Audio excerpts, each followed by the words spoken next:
करायचं सुरू दीपा लगेच. एक दोन मिनिटं. सॉरी, उशीर झाला, सॉरी. शुभंगी तुला को होस्ट करून ठेवलं.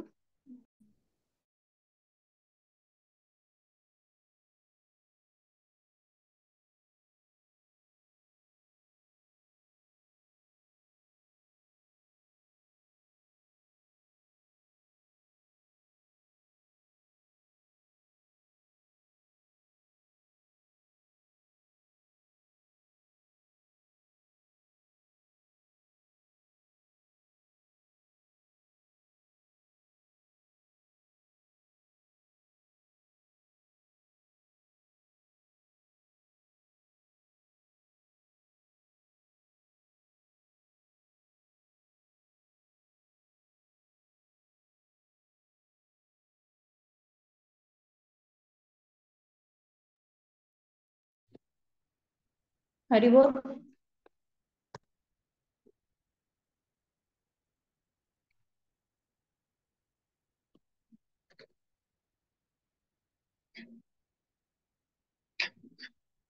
चल लेट्स स्टार्ट.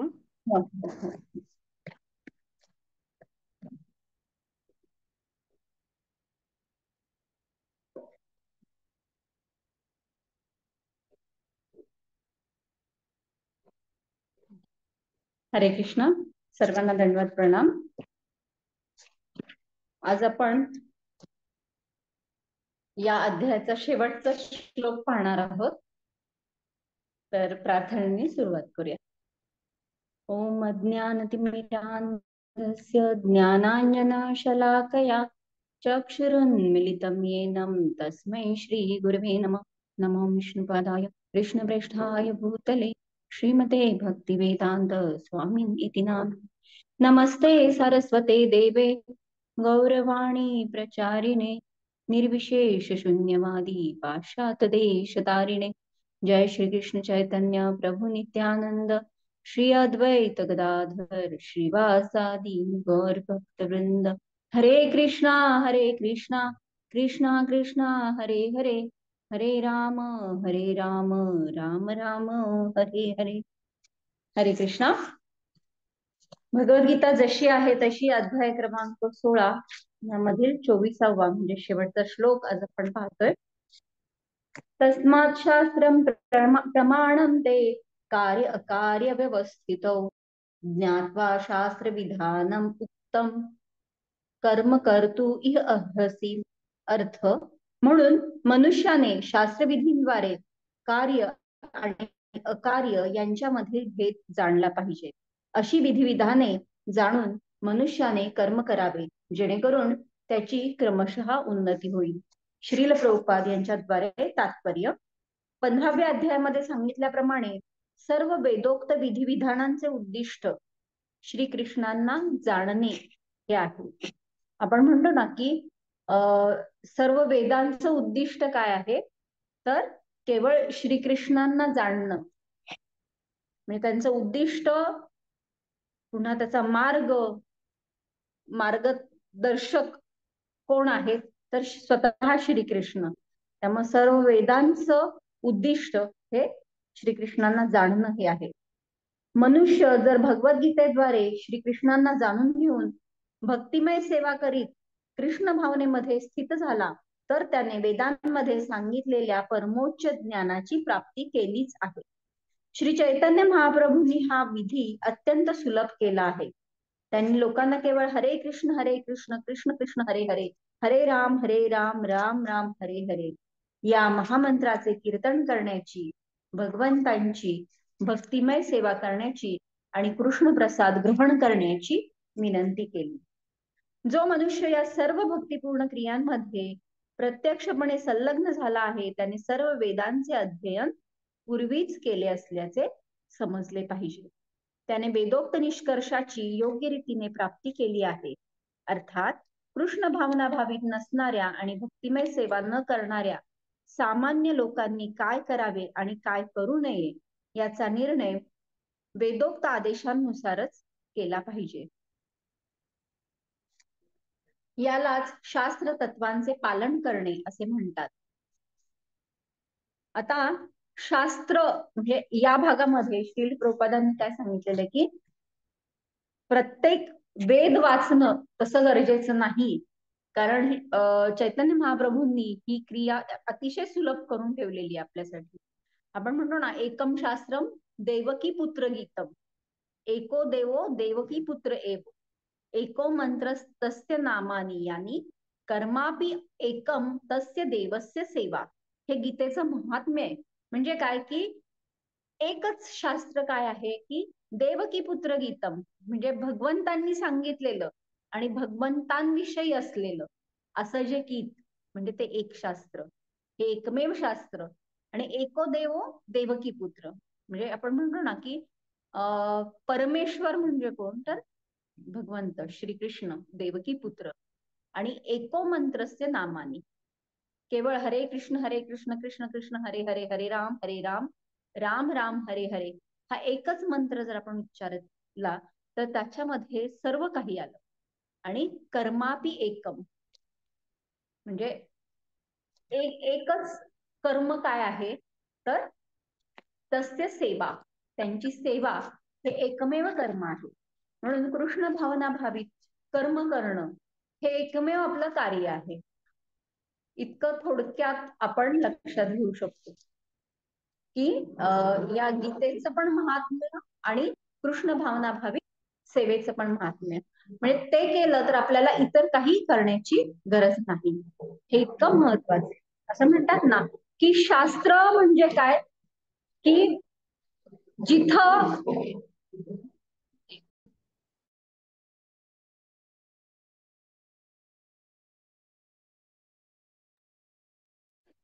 शास्त्र म्हणजे काय की जिथं सर्व काही समाविष्ट आहे, जिथं एखादी गोष्ट नाही, जिथे एखादी गोष्ट नाही ती अन्यत्र कुठंच तुम्हाला मिळणार नाही. म्हणजे त्याला म्हणायचं शास्त्र की ते त्रिकाला बाधित असतं. म्हणजे असं आपण म्हणतो ना की 5,000 वर्षापूर्वी या कलियुगामध्ये या पृथ्वी तलावर 5,000 वर्षापूर्वी प्रथमतः भगवंतांनी अर्जुनाला गीता सांगितली. परंतु आपल्याला ते परत म्हणतायत की मी विवस्वानला देखील चौथ्या अध्यायात म्हणतायत की विवस्वान म्हणजे सूर्यांचे राजा, त्यांना देखील मी ही गीता सांगितली होती. तर असं नाही म्हणत आहेत की मी वेगळं काहीतरी सांगितलं होतं. तर ते काय म्हणतात, ही गीता मी त्यांना सांगितली होती. म्हणजे आपण विचार करू शकतो की अनंत काळापासून ज्ञान तेच आहे. आणि शास्त्र हे असंच असतं की त्रिकाला बाधित, त्याला त्याच्यावरती काळाचा परिणाम होतो, त्याला म्हणायचं शास्त्र. कारण काळ म्हणजे काय तर स्वतः श्रीकृष्ण आहे. आणि श्रीकृष्ण जसं त्यांचं रूप आहे तसंच त्यांचं नाम आहे, त्यांची वाणी ही त्यांच्याहून भिन्न नाहीये. त्यामुळं भगवद्गीतेचं ज्ञान किंवा भगवंतांविषयीचं जे भागवतम मध्ये आलेलं ज्ञान हे काही असं नाहीये की आज एक आहे तर उद्या काहीतरी वेगळं असेल त्यातलं तत्व. तर त्याच गोष्टी आहेत, तीच तत्व आहे. आणि ती म्हणजे कशाचाही परिणाम न होणार अशी आहे. तर हे महत्वाचं शास्त्राचं एक महत्वपूर्ण लक्षण आहे. नाही तर आपण पाहू शकतो की आधुनिक, आता आपण म्हणतो ना की शास्त्र पुराण काय काय उपयोगाची आहेत बरं या विज्ञाननिष्ठ जगामध्ये. तुम्ही एक कविता पण होती आपल्याला की शास्त्र आणि पुराण हे काय बासनामध्ये गुंडाळ, अशी काहीतरी कविता होती. तर त्यांना म्हणजे बाजूला ठेवा, त्याचं असं माळावरती ठेवून द्या थोडक्यात, आणि विज्ञाननिष्ठ आयुष्य जगा असं आपल्याला लहानपणापासून आपल्या मनावरती बिंबवण्यात आलेलं आहे. परंतु विज्ञाननिष्ठ जग किंवा जगाचं अस्तित्व हे केवळ प्रत्यक्ष प्रमाणावरती मुख्यतः आधारित असतं आणि त्याच्या पुढे अनुमान प्रमाण याच्यावरती ते आधारित असतं. की एखादा समजा एक्सरे काढला तर एक्सरे मध्ये म्हणजे छातीचा एक्सरे काढला तर तिथे पाणी दिसतं, तर त्याच्यावरून आपण म्हणजे निदान केलं जातं, की त्याचं डायग्नोसिस केलं जातं की इथे काहीतरी इन्फेक्शन आहे, न्यूमोनिया सारखं लक्षण आहे. तर हा तर्क किंवा अनुमान काढलं जातं. आणि प्रत्यक्ष काय आहे तर बघा, आपण एक्सरे केलाय, सिटी स्कॅन केलाय. सो प्रत्यक्ष अनुमान यावरती आधारित हे विज्ञाननिष्ठ जगाचं अस्तित्व आहे. परंतु शास्त्रांचं अस्तित्व हे मुख्यतः काय आहे तर आप्त प्रमाण किंवा शब्द प्रमाणावरती आहे. आणि हे सगळ्यात मोठं ज्ञानाचं साधन आहे. परंतु हल्ली विज्ञान निष्ठ जे काळ चाललेला आहे तिथं ते मान्य करत नाही. म्हणून आता आपण बऱ्याचदा पाहतो की बरेच जण डायटिंग करतात की वजन कमी करायचं म्हणून डायटिंग करतात. तर त्याच्यामध्ये पहिलं काय सांगतात की बाबा तेल आणि तूप हे अजिबात खायचं नाही, का तर त्याच्यामध्ये हाय कोलेस्ट्रॉल असतं. तर ह्या गोष्टींना बाजूला ठेवायचं आणि मग एक असा पद्धतीचा डाएट डिझाईन केला जातो की ज्याच्यामध्ये खूप कोरडेपणा वाढवणाऱ्या गोष्टी असतात, कारण तुम्ही तिथं तेल आणि तुपालाच बाजूला केलेलं असतं. आणि मग आता अजून त्याच्यावरती अजून काहीतरी रिसर्च होतो आणि आता रिसेंट आपण पाहू शकतो की एक वर्जिन कोकोनट ऑइल म्हणून आहे की हे तेल घेऊ शकता तुम्ही, का तर त्याच्यामध्ये कोलेस्ट्रॉल वाढत नाही. तर अशा पद्धतीने आज एक प्रोटोकॉल असेल तर तो परत त्याच्यावरती रिसर्च केला जातो आणि तोच प्रोटोकॉल पूर्णपणे ऑपोजिट उद्या सांगितला जातो. तर अशा पद्धतीने आणि हे अशा पद्धतीने आपल्याला इतकं छान पद्धतीने ते प्रेझेंट केलेलं असतं की आपल्याला ते खरं वाटू लागतं की हो, का तर आपल्याला ते प्रत्यक्ष दाखवलं जातं ना की पहा ही अशी अशी व्हॅल्यू आहे, हे असं असं आहे. आणि मग आपण त्या गोष्टींवरती सरळ सरळ विश्वास म्हणजे अंधविश्वास ठेवू लागतो. आणि मग रिसर्च करून परत त्याच गोष्टी पूर्णपणे 180 डिग्री 180 डिग्री मध्ये पूर्णपणे ऑपोजिट पण सांगितल्या जातात. तर हे काळानुसार बदलणारं शास्त्र म्हणजे खरं शास्त्र नाही, कारण त्याची मर्यादा ही केवळ प्रत्यक्ष अनुमान प्रमाण इतपतच मर्यादित आहे. मग शास्त्र म्हणजे काय किंवा शास्त्रामध्ये असं सांगितलेलं आहे की इथं जे पाहाल ते सर्व गोष्टींचा समावेश इथं आहे तुम्हाला मिळेल, आणि इथं ज्या गोष्टी नाहीत त्या तुम्हाला अन्य कुठेही मिळणार नाही.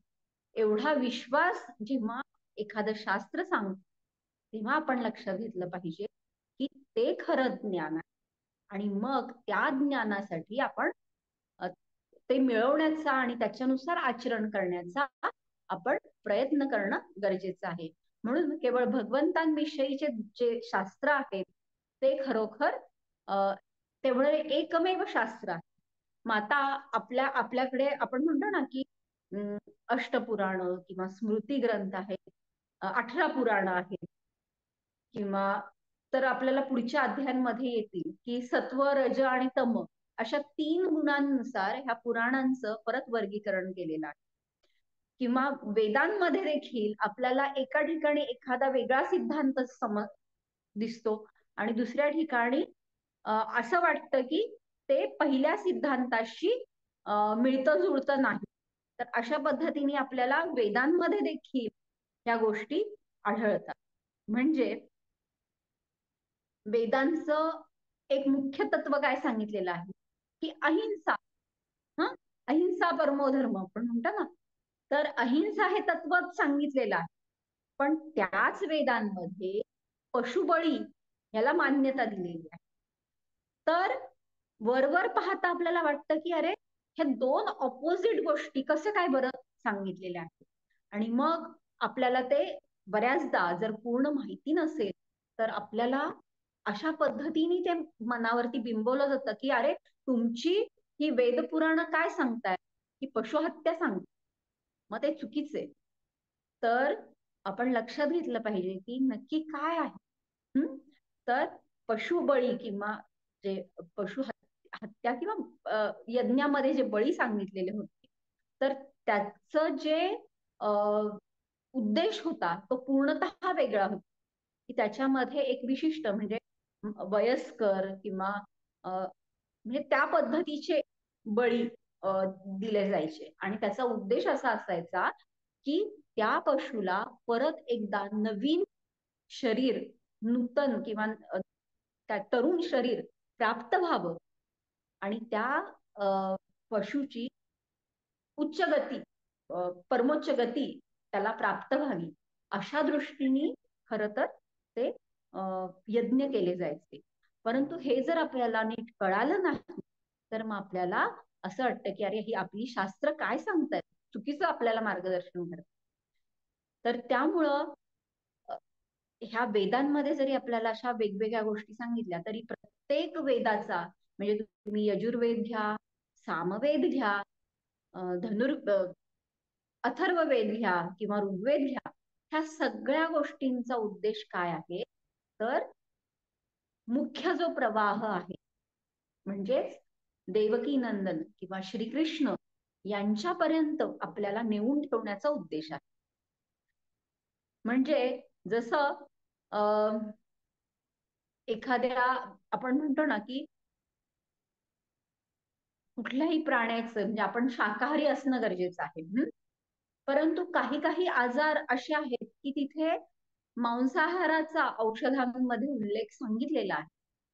मग त्यावेळी आपल्याला लक्षात घेणं गरजेचं आहे की आयुर्वेदाचा काय उद्देश आहे की सर्व धर्मां परित्यज्य शरीरम एव अनुपालयत. म्हणजे अशी जर वेळ आहे तुमच्यापाशी की तिथे तुम्ही बाकी काहीच करू शकत नाही, तर तुमचा असा उद्देश हवा की सर्व गोष्टींचा त्याग करा आणि शरीर वाचवण्यासाठी प्रयत्न करा. त्या दृष्टीने मग काही औषधांमध्ये किंवा काही पथ्य जी कल्पना सांगितली तर त्यामध्ये मांसाहाराचा उल्लेख आलेला आहे. पण याचा अर्थ असा नाही की जिव्हा लौल्य म्हणून मांसाहार करणं हा अजिबात उद्देश नाही. तर केवळ आयुर्वेदाचा उद्देश शरीर व्यवस्थित, कारण साधन नसेल तर आपलं साध्य काय होणार आहे ना, म्हणून ते साधन टिकवण्याच्या दृष्टीने म्हणून तेवढा उल्लेख आलेला आहे. परंतु दुसरी गोष्ट आपण लक्षात ठेवली पाहिजे की तो उद्देश समजा तात्पुरत्या काळापुरता साध्य झाला तर आपण कंटिन्यू त्या गोष्टी केल्या नाहीच पाहिजे. कारण आयुर्वेदाचं तिथपर्यंतची मर्यादा आता संपलेली आहे. मग आपलं उच्च ध्येय काय आहे तर आपल्याला आत्म्यावरचं जे आवरण आहे तो भवरोग आपल्याला दूर करायचा आहे, ना की केवळ शारीरिक. तर म्हणून हा भवरोग जो आपल्याला, आपण भौतिक जगामध्ये आलेलो आहोत कारण आपण सर्वजण या भवरोगाने ग्रस्त आहोत.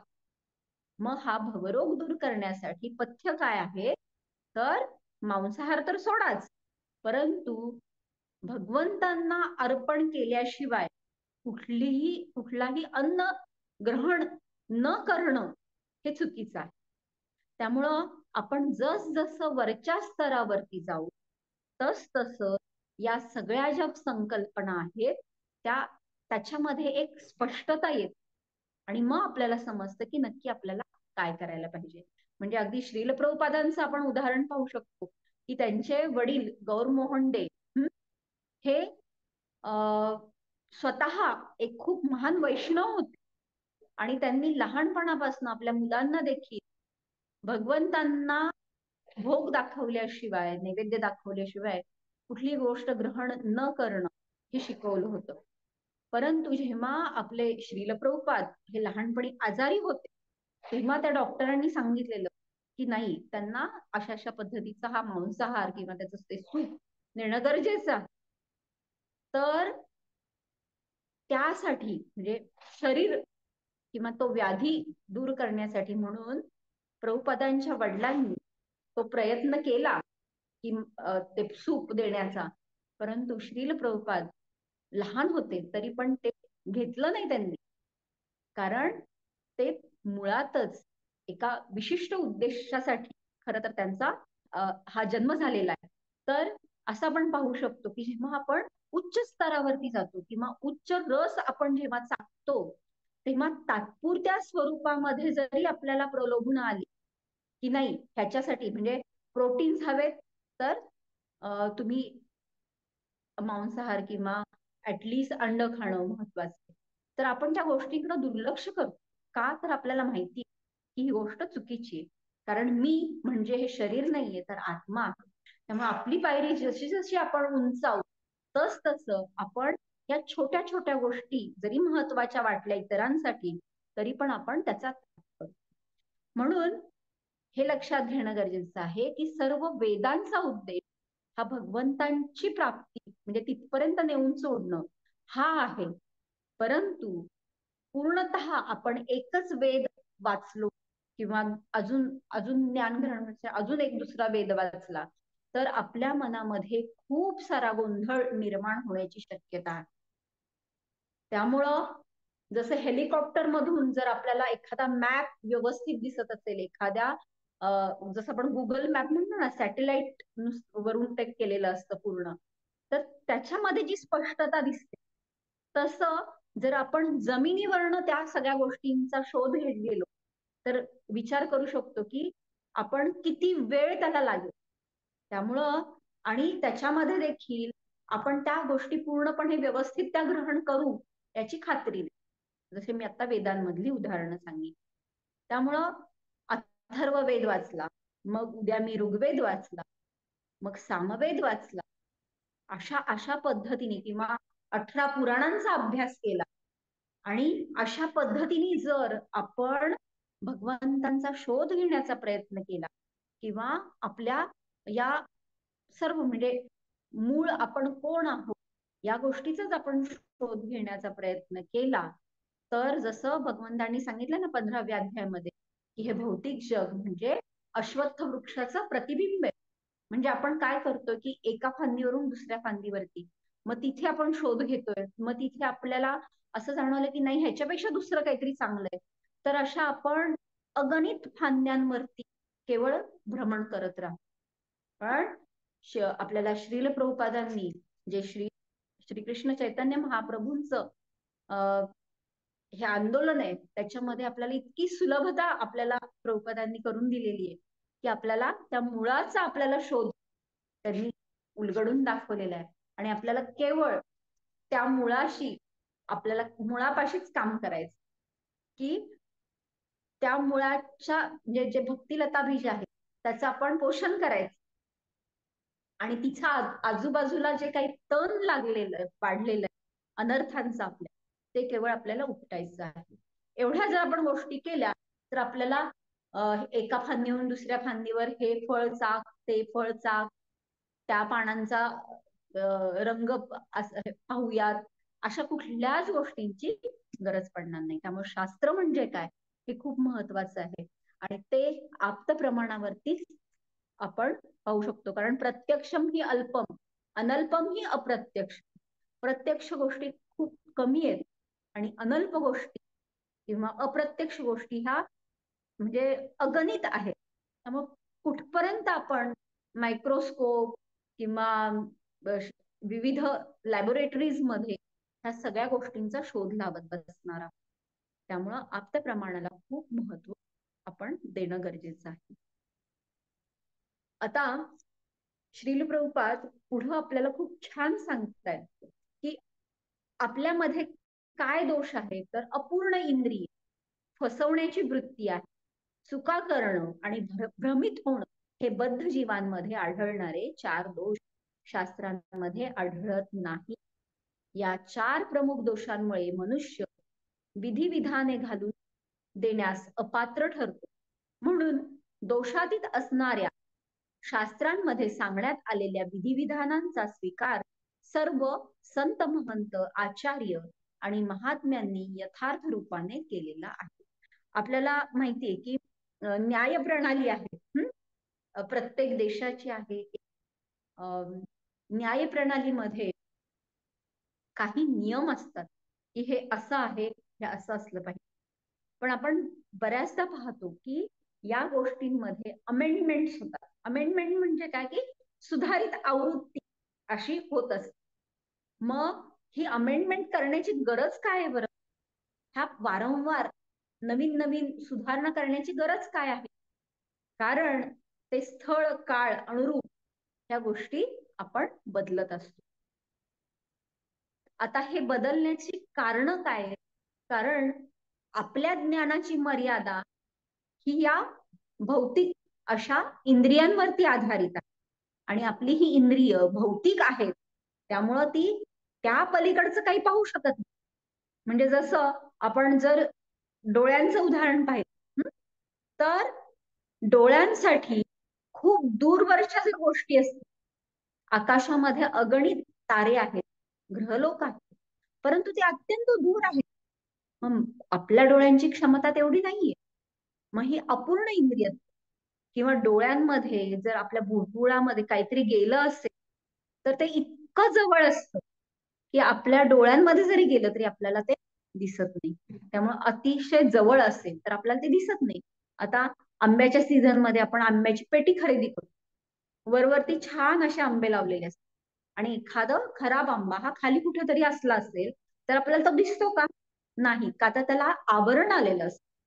मग हे आवरण, ह्या दोषामुळे देखील ते इंद्रिय आपले डोळे ही गोष्ट आपण सहजपणे लक्षात घेऊ शकत नाही की अरे ह्याच्यामध्ये एखादा आंबा नासका आहे म्हणून. तर हे इंद्रियांचं अपूर्णत्व आहे. कारण अति दूर, अति जवळ, आवरित असणं, किंवा दुसरं म्हणजे अन्य म्हणजे 8 गोष्टी आहेत, मला आता एक्झॅक्टली त्या व्यवस्थित लक्षात येत नाहीयेत, पण 8 गोष्टी आहेत की त्याच्यामुळे आपण कुठलंही इंद्रिय हे काम करू शकत नाही पूर्णपणे. तर हे पहा, आपला पहिला दोष आहे. बद्ध जीव आहोत आपण, त्यामुळे हा पहिला दोष आहे की आपण अपूर्ण इंद्रिय यांनी बाधित आहोत. दुसरं, फसवण्याची वृत्ती.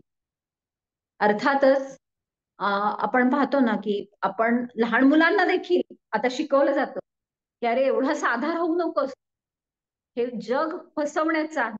त्यामुळे तुला स्वतःला जर जगणं व्यवस्थित ठेवायचं असेल तर तुला या जगामधल्या ज्या गोष्टी आहेत व्यवहाराच्या, त्या गोष्टी येणं गरजेचं आहे.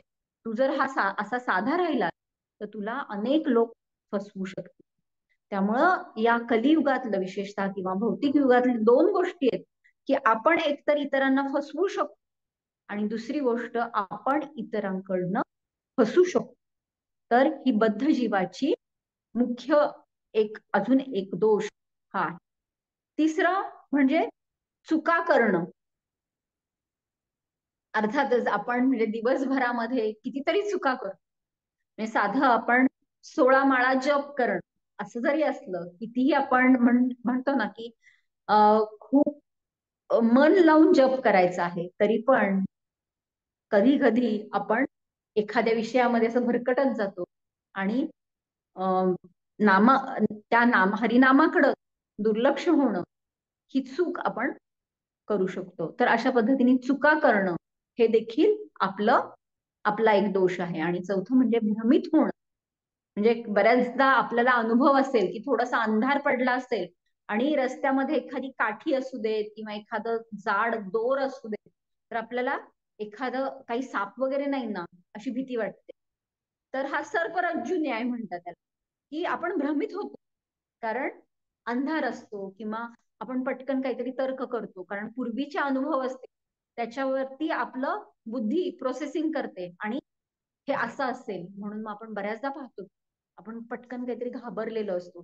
तर बऱ्याच जणांनी, जर तुम्ही कोणी श्वास म्हणून एक खूप छान मराठी पिक्चर काही वर्षांपूर्वी आला होता, तर त्याच्यामध्ये ते आजोबा आणि त्या नातवाचं अत्यंत खूप सुंदर असं तो मराठी मूवी आहे.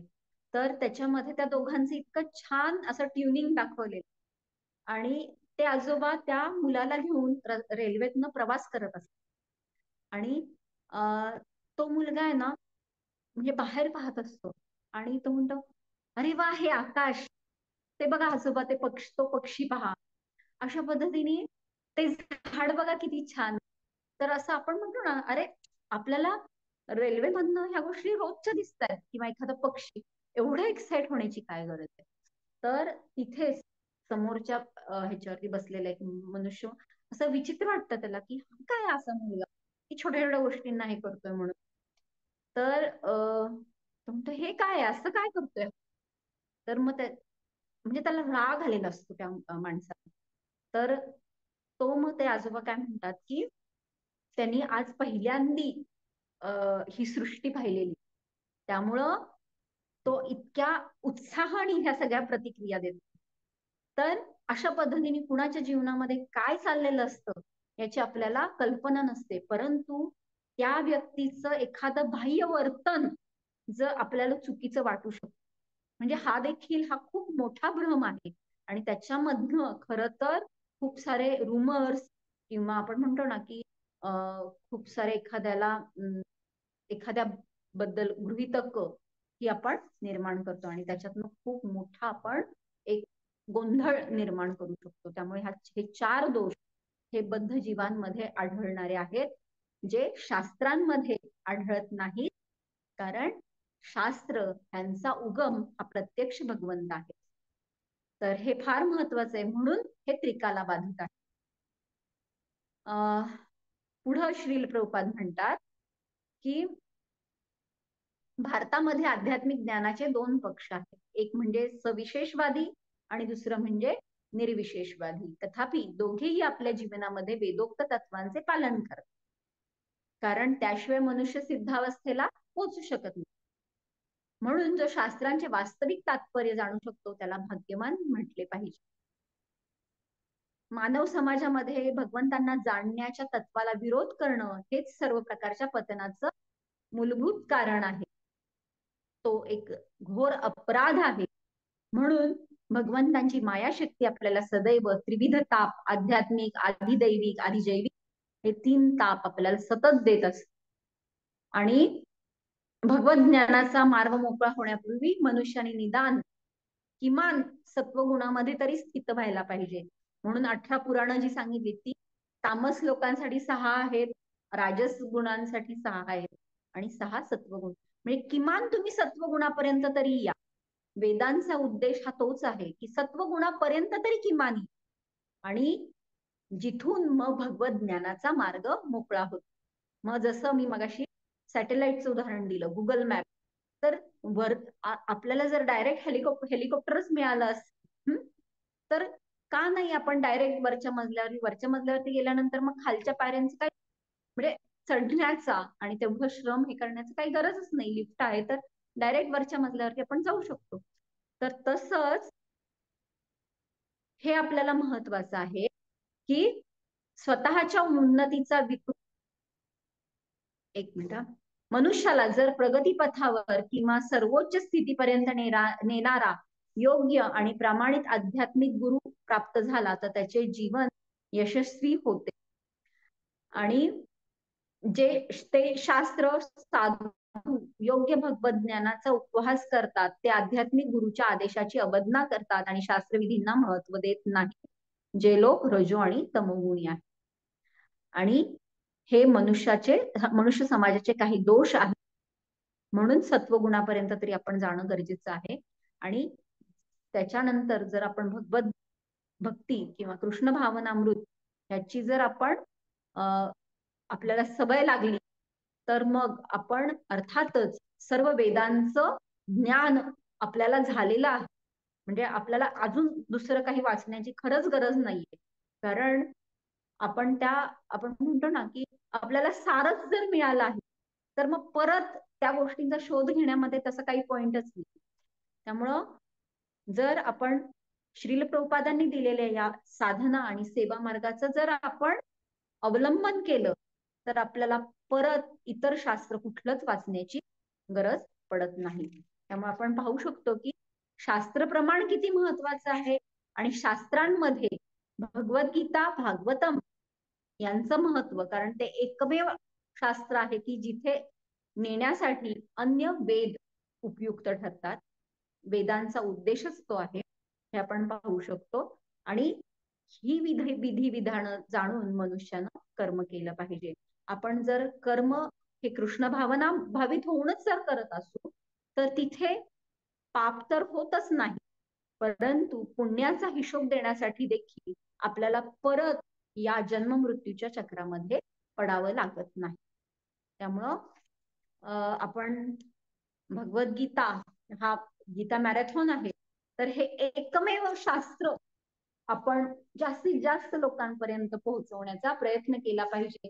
हे एकमेव शास्त्र जर सर्वांना कळालं तर खरंच म्हणजे अन्य नियमांची किंवा विधिविधानांची कितीतरी गोष्टी आपण विचार करू शकतो की सर्व ठिकाणी जर हे ज्ञान पोहोचलं तर आज कित्येक पोलीस स्टेशन, कित्येक जेल किंवा न्यायालय, हॉस्पिटल्स, ह्या सगळ्या गोष्टींचा कार्यभार किती कमी होईल.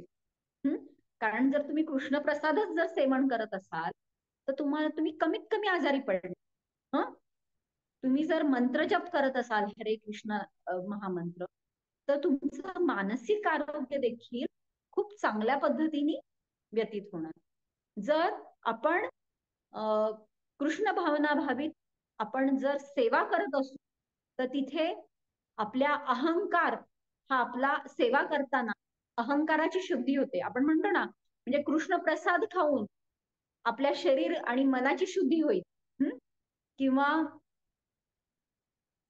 किंवा कृष्ण प्रसाद खाऊन असं म्हणण्यापेक्षा वेदांचा अभ्यास करून आपण शरीर शुद्धी, मनशुद्धी इथपर्यंत जाऊ शकतो. परंतु जेव्हा आपण श्रीकृष्ण भावना भावित सेवा आणि साधना करत असू तर आपल्याला त्याच्या पुढचं म्हणजे मन, बुद्धी, अहंकार यांची देखील आपण शुद्धी करू शकतो. आणि सेवा भावनेतनं अहंकाराची खूप छान शुद्धी होते. कारण हा आता भगवद्गीतेचा जो मॅरेथॉन आहे, हा महिना आता 15 दिवस राहिले, तर त्याच्यामध्ये आपल्याला वितरणाची सेवा करायची. भगवद्गीता वितरणाची सेवा करायची. आणि आपल्याला अनेक लोक भेटणार आहेत की जे आपल्याला म्हणजे आपल्याकडे लक्ष पण देणार नाही किंवा आपल्याला ते आव्हानात्मक भूमिका घेतील किंवा खूप आपला अपमान देखील करतील. परंतु आपण केवळ श्रीकृष्णांना, गुरूंना स्मरून जर हे काम केलं तर तिथे आपण नम्रपणे नम्रता आपल्यामध्ये येऊ शकते आणि नम्रता आली की तिथं अहंकार गळून पडतो. त्यामुळं अहंकाराची शुद्धी करण्याचा खूप छान हा मार्ग आहे. त्यामुळं ही जर सेवा आपण 15 दिवस खूप मन लावून जर आपण केली तर नक्कीच भगवंतांना जे अपेक्षित कर्म आहे की सर्व विधिविधानांचं आपण पालन करत आहोत असं या श्लोकामध्ये म्हटलंय, तर त्या पद्धतीने आपण त्या पद्धतीचं जीवन नक्कीच जगू शकतो आणि इतरांना देखील या नियमांचं पालन करण्यासाठी प्रवृत्त करू शकतो. तर अशा प्रकारे आपण या अध्यायाचं विवेचन आपण आज समाप्त करत आहोत. कुणाला काही शंका असेल तर नक्की विचारा, काही चुकलं असेल तर माफ करा आणि उद्या आपण 17व्या अध्यायाला सुरुवात करूया. आता फक्त 2च अध्याय राहिलेले आहेत, त्यामुळं सगळ्यांनी 2 वाजता व्यवस्थित म्हणजे छान पद्धतीने तुम्ही श्रवण करतच आहात, परंतु हेच कंटिन्यू ठेव कारण 2च अध्याय आता फक्त राहिलेले आहेत. तर कुणाला काही शंका असेल तर नक्की विचार. हरे कृष्ण.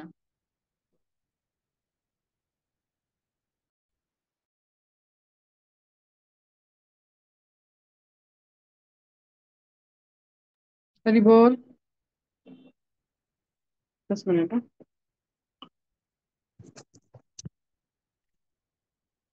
हरी बोल. हा हरी बोल. हा, थँक्यू सुंदर लेक्चर बद्दल. थँक्यू. तर हा अध्यायच खरं तर खूप सुंदर आहे आणि खूप रोज उलगड जातात आणि दीपाली माताजी आपल्याला त्यांच्या आयुर्वेदिक बेसमुळे अजून त्यातले वेगवेगळे अँगल्स सांगत असतात. थँक्यू. कोणाला काही प्रश्न असतील तर प्लीज विचारू शकतात.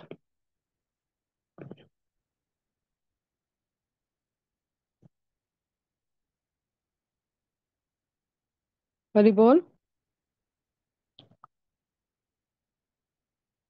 प्रश्न आहेत कोणाला काही? नसेल तर थांबूयात. हरी बोल. मला काही प्रश्न नाही पण लेक्चर खूप खूप धन्यवाद.